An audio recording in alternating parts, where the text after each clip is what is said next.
மக்களே வணக்கம். நாம் மொசாத்தை பற்றி கேள்விப்பட்டிருக்கோம், ஷின்பெட்டை பற்றியும் கேள்விப்பட்டிருக்கோம். இவங்க எல்லாருமே யாருக்கும் தெரியாமல் சீக்ரெட்டாக செயல்படுகிற உளவாளிகள். ஐடிஎஃப்பின் எலைட் எகோஸ் யூனிட் ஆர்மியை பற்றி கேள்விப்பட்டிருக்கோமா? ஹீப்ரூ மொழியில் எகோஸ் என்றால் பைத்தியக்காரன் அர்த்தம், எகோஸ் யூனிட் என்றால் பைத்தியக்கார யூனிட் என்று அர்த்தம். அதாவது இங்கிலீஷில் நட் யூனிட் என்று சொல்லுவார்கள். ஆனால் இவர்கள் செய்வது எல்லாம் எதிராளியை பைத்தியமாக அதிர வைக்கும் அதிரடி. அதனால் தான் அப்படி பெயர் வைத்தார்களோ என்னமோ. இவர்களுடைய தனித்தன்மை என்னவென்றால் எக்ஸ்பிரஸ் ஸ்பீடில் செயல்படுவது. கொரில்லா யுத்தம் பண்ணுறவங்களை தகர்த்து அவர்களை கொரில்லா குரங்கு போல் ஆக்குவது தான் இவர்களது செயல். இந்த எர்கோஸ் கமாண்டோ படைகளில் ஐடிஎஃப்பின் ஒரு அங்கம். 1995 இவர்கள் ஐடிஎஃப் படையில் செயல்பட்டு கொண்டிருக்கிறார்கள். சமீபத்தில் கோலன் ஹைட்ஸில் விளையாடி கொண்டிருந்த குழந்தைகள் மேல் ஏவுகணைகளை விட்ட ஹிஸ்புல்லா படையை துவம்சம் பண்ண கோலன் பிரிகேட் இவர்களை லெபனானுக்குள் அனுப்பி வைத்தது. ராக்கெட் விட்டவன்களை தேடி எகோஸ் படைதான் முதலில் லெபனானுக்குள் நுழைந்தது. இவர்களுடைய ஸ்பெஷாலிட்டியே இவர்களது சுடும் வேகம்தான். இதற்காக தனி பயிற்சி எடுத்திருக்கிறார்கள். அப்படி ஒரு லைட்னிங் வேகம். இவர்களுடைய செயல்பாடுகளை பற்றி தெரிந்து கொள்ள வேண்டுமானால் செகண்ட் இன்டிஃபடா யுத்தம், 2006 லெபனான் யுத்தம், யோம் கிப்பூர் யுத்தம், ஹமாஸ் இஸ்ரேல் யுத்தம் இவைகளை பற்றியெல்லாம் உள்ள சரித்திரத்தை நாம் படிக்க வேண்டும். அடர்ந்த வனப்பகுதிக்குள் அனாயாசமாக உள்ளே சென்று யார் கண்ணிலும் படாமல் உள்ளே நுழைந்து எதிரியை தாக்குவார்கள். இவர்களுக்கு ஃபீல்டு வார்கிராஃப்ட் நன்றாக தெரியும். எதிரிகளின் முன்னால் போய் திடுதிப்பென்று போய் நின்று அதிர்ச்சி வைத்தியம் கொடுப்பார்கள். அதிர்ச்சி வைத்தியம் கொடுத்து இன்ஸ்டன்டேனியஸ் டெத்தை அவர்களுக்கு பரிசாக கொடுப்பார்கள். இவர்களது க்ளோஸ் ரேஞ்ச் ஃபைட்டிங் ஸ்கில்லை பார்க்கணுமானா நாமளும் வார்ஃபீல்டுக்குள்ள இவங்க பின்னாலேயே பயணித்து செல்ல வேண்டும். நீங்க அதற்கு தயாரா? எகோஸ் யூனிட் படையின் ஸ்கில்லை பார்த்த எந்த ஹிஸ்புல்லா ஹமாஸுகளும் இப்போது உயிருடன் இல்லை. இவர்களின் மெயின் ஆபரேஷன் இப்போது வடக்கு இஸ்ரேலில் தான் உள்ளது. லெபனானில் இருந்து கொண்டு சில்மிஷம் பண்ணும் ஹிஸ்புல்லாக்களை அடக்க இவர்கள் லெபனானுக்குள் எப்போதோ நுழைந்து விட்டார்கள். இப்போது ஹிஸ்புல்லாக்களிடம் சொல்லிக் கொள்ளும்படி எந்த தலைவனும் இல்லை. எல்லாம் நாலாந்தர சிவாஜி கிருஷ்ணமூர்த்திகள் தான் உள்ளனர். சலீம் ஜமீல் அயாஷ் என்ற பயங்கரவாதி துருக்கியில் டமாஸ்கஸில் நடந்த ஐடிஎஃப் குண்டுவீச்சில் மரணம் அடைந்துள்ளான். இவன் யாருன்னா பழைய லெபனான் நாட்டு பிரைம் மினிஸ்டர் ஹரீரியை கொன்றவன். இவனுடைய தலைக்குத்தான் அமெரிக்கா $10 மில்லியன் விலை வைத்தது. அவ்வளவு விலை உயர்ந்தவன். 6 வேளையும் தொழுது தினமும் 7 கொலைகள் செய்கின்ற பரோபகாரி. ஹிஸ்புல்லாவின் 151வது கொலைப்படை வீரன். 2020 ஹசன் நசருல்லா இவனை இஸ்ரேலிடம் ஒப்படைக்க முடியாது என்று இவனுக்கு புகலிடம் கொடுத்தார்.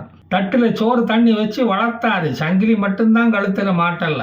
ஈரானும் சிரியாவும் இவனை தேசத்தந்தை போல் தலைக்கு மேல் தூக்கி வைத்து கொண்டாடின. ஹை ரேங்கிங் தலைவன் என்று இவன் ஒருத்தன் தான் இருந்தான். அவனையும் இப்ப க்ளோஸ் பண்ணிட்டீங்களாடா? சுத்தம். ஸ்வாட்ச் இஸ்ரேல் திட்டத்தை அங்கேயும் ஆரம்பிச்சிட்டீங்களா? எகோஸ் படையின் வார் டாக்டிக்ஸுக்கு ஒவ்வொரு நாளும் மெருகு ஏறிக்கொண்டே போகிறது. இதில் இஸ்ரேலியர்களின் சிந்திக்கும் திறன் நமக்கு புரிகிறது. அவர்களின் கிரியேட்டிவிட்டி எந்த நாட்டு வீரர்களுக்கும் கிடையாது. ஏனென்றால் இஸ்ரேலிய வீரர்களைப் போல போர்களை நிறைய சந்தித்தவர்கள் அந்த உலகத்தில் இல்லை. அவர்களின் அனுபவமே வேறு. அது வேறு யாருக்கும் கிடைக்காது. போர்க்களத்தில் இவர்களது திட்டமிடல் சிறப்பு வாய்ந்தது.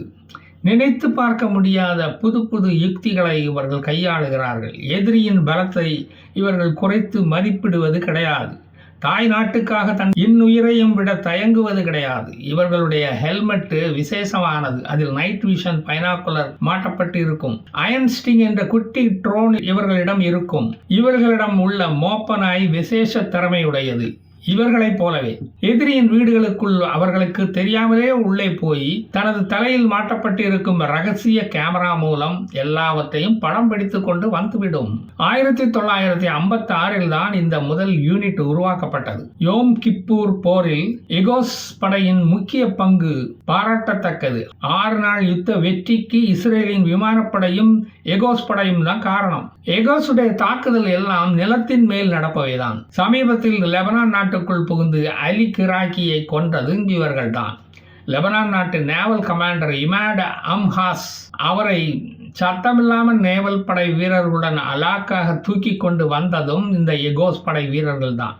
எவ்வளவு கடினமான மலைப்பாதையாக இருந்தாலும் எளிதில் மறைந்து போய் காரியத்தை சாதித்து விடுவார்கள். இப்போது இருக்கும் எகோஸ் யூனிட்டை மேம்படுத்தியது ஆர்மி சீஃப் ஆம்னோன் லிப்கின் சஹாக் என்ற கமாண்டர் தான். அமிராமின் லெவின் என்ற கமாண்டர் ஹிஸ்புல்லாக்களை வெற்றிகரமாக எப்படி சமாளிப்பது என்பதற்கான பயிற்சியை அவர்களுக்கு கொடுத்தார். ஹசன் நஸ்ருல்லாவின் மகன் ஹாடி நஸ்ருல்லாவை கொன்றதும் எகோஸ் படைகள் தான். இந்த தாக்குதலில் உயிரிழந்த ஷயட்டட் 13 படை கமாண்டோ வீரர் ஒருவரின் உடலை வாங்க ஹாடி நஸ்ருல்லாவின் உடலை கொடுத்து எக்ஸ்சேஞ்ச் பண்ணி கொண்டார்கள். 2000வது வருடம் இஸ்ரேலிய படைகள் லெபனானை விட்டு வெளியேறி விட்டாலும் எகோஸ் படைகள் பார்டர்லேயே தங்கிவிட்டது. எகோஸ் படை வீரர்களுக்கு தனியாக ஒரு பின் உடையில் அணிந்திருப்பார்கள். அவர்கள் அதை அணிவது ஒரு பெருமையாக கருதுவார்கள் இஸ்ரேலியர்கள். சமீபத்தில் வெஸ்ட் பேங்கில் அதிரடியாக வீடுகளுக்குள் நுழைந்து ஆயுதங்களை ஏவுகணைகளை பதுக்கி இருந்த ஹமாஸ்களை கொன்று அவற்றை கைப்பற்றியது இந்த எகோஸ் படைகள் தான். ரமல்லா நகரில் பதுங்கியிருந்த ஹமாசுகளை ஹசன் நசருல்லாவை சந்தித்துவிட்டு வரும்படி மேலே அனுப்பியதும் இந்த எகோஸ் படைகள் தான். 2006 நடந்த 2வது பேட்டில் ஆஃப் மரோன் அல் ராஸ் என்ற யுத்தத்தில் 20 ஹிஸ்புல்லாக்களை கொன்றாலும் ஐடிஎஃப் 5 எகோஸ் படை வீரர்களையும் இழந்தது. சமீபத்தில் காசாவில் நடந்த தாக்குதலிலும் கணிசமான ஹமாசுகள் சாவதற்கு காரணம் இந்த எகோஸ் படைகள் தான். ஹமாஸ் தலைவன் முகமது அலி சஹருக்கு வைகுண்ட பதவி வாங்கி கொடுத்ததும் இந்த எகோஸ் படைகள் தான். 2014 நடந்த தாக்குதலில் 50 ஹமாசுகளை மேலுலகம் அனுப்பியதும் இவர்களே தான். காசா பகுதியில் இருந்து செயல்பட்ட 20 ராக்கெட் லாஞ்சிங் ஸ்டேஷன்களை கண்டுபிடித்து அழித்ததும் இவர்கள்தான். இப்படி சொல்லிக்கிட்டே போலாம் இவங்களுடைய சாதனைகளை.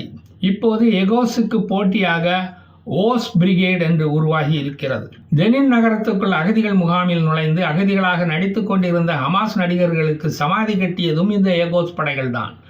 இந்த வார் தொடங்கியதில் இருந்து 17 எகோஸ் படை வீரர்கள் உயிரிழந்திருக்கிறார்கள். எகோஸ் படை வீரர்கள் ஒவ்வொரு மரணத்தில் இருந்தும் அவர்களின் வாரிசுகள் புதியவர்களாக உயிர்த்தெழுகிறார்கள். உயிர்த்தெழுவதுதான் யூதர்களின் வழக்கமாச்சே.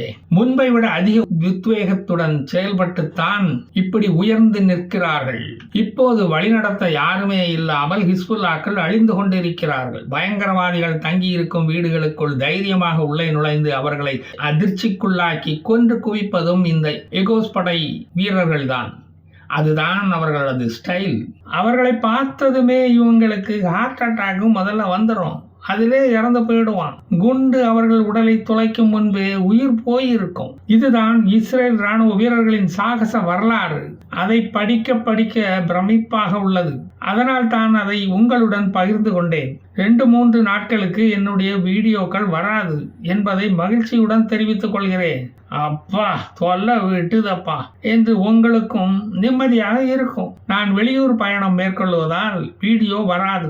அடுத்த வாரம் மீண்டும் வருவேன். ஜெய் ஹிந்த்.